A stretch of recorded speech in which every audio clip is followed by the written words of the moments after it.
So here I was watching Sisu Road to Revenge, which is a sequel to the movie Sisu, which was released in 2022. I never watched the first part, so I naturally did a little bit of homework to find out what the first part was all about. However, it is safe to say that even if you haven't watched the first part from 2022 like I never did, it will not come in the way at all of enjoying Sisu Road to Revenge. As a matter of fact, watching The Road to Revenge is giving me the motivation to watch part 1, which apparently got a lot of praise, and I now know what kind of action I'm dealing with. I would say Sisu Road to Revenge would be a nice quick jaunt to the theatres, and you won't be disappointed, but it would be equally quite watchable later on the OTT as well. Sisu is an odd name and is clearly not English. The movie makes it abundantly clear at the beginning that it is a Finnish word which cannot be exactly translated into the English but comes close to the meaning white-knuckled courage, grit and determination against all odds. Indeed, the whole movie is set during the Lapland War between Finland and Nazi Germany towards the end of World War II. The main protagonist is a legendary Finnish army commando called Atami Korpi. After his family's brutally murdered, he becomes a legendary one-man death squad whom Stalin's Red Army nicknamed Koche or the Immortal.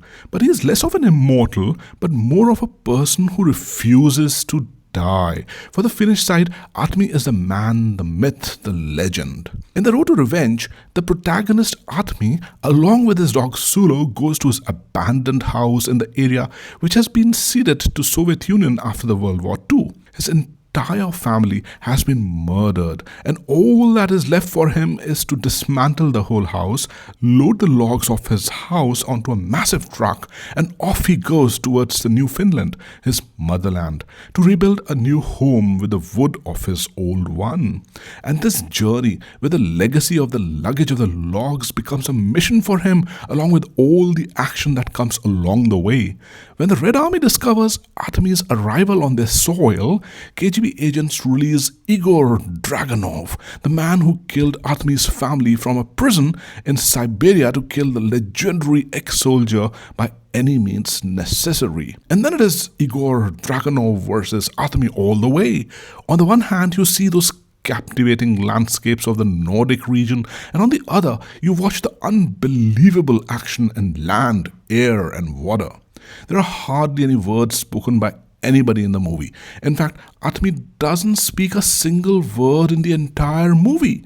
It's just guns, grenades, tanks, trains, missiles, flying jet bombers, and Atmi with his truck and the luggage of logs, which he is symbolically protecting, and of course the dog Sulo. Igor Dragunov attacks Atmi with all his might, but Atmi refuses to die. He is like John Wick, but a John Wick with a lot of blood and gore. Atmi is played by Jorma Tommila and does a brilliant job. He speaks with his eyes and action and doesn't as much as speak even once in the whole movie, yet you are with him throughout. He's that silent warrior on a profound mission which turns into a revenge down the line, and it is his action that speaks louder than words. It would be interesting to watch his other movies. Igor Dragunov is played brilliantly by Stephen Lang of the Avatar 2009 fame, where he played the antagonist Colonel Miles Quaritch. Mercifully, he has a few dialogues in the movie, otherwise the movie would have been a completely silent one. He proves to be a worthy villain,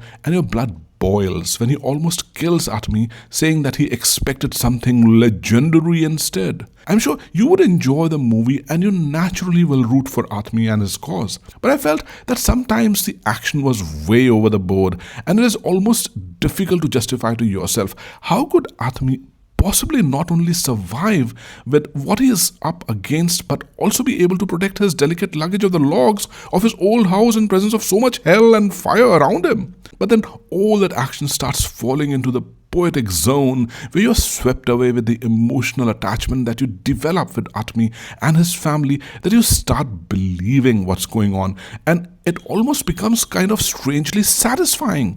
The chapters and chapters unroll in front of the viewer by the writer-director Jalmari Helander, and it is action, and more action. My word, the way the military tank flies in the air, you have to watch it to believe it. It is more of a guys kind of a movie, and I suspect the women might connect less with it. So I suggest that guys, you should go in a gang together and enjoy this flick called Sisu Road to Revenge.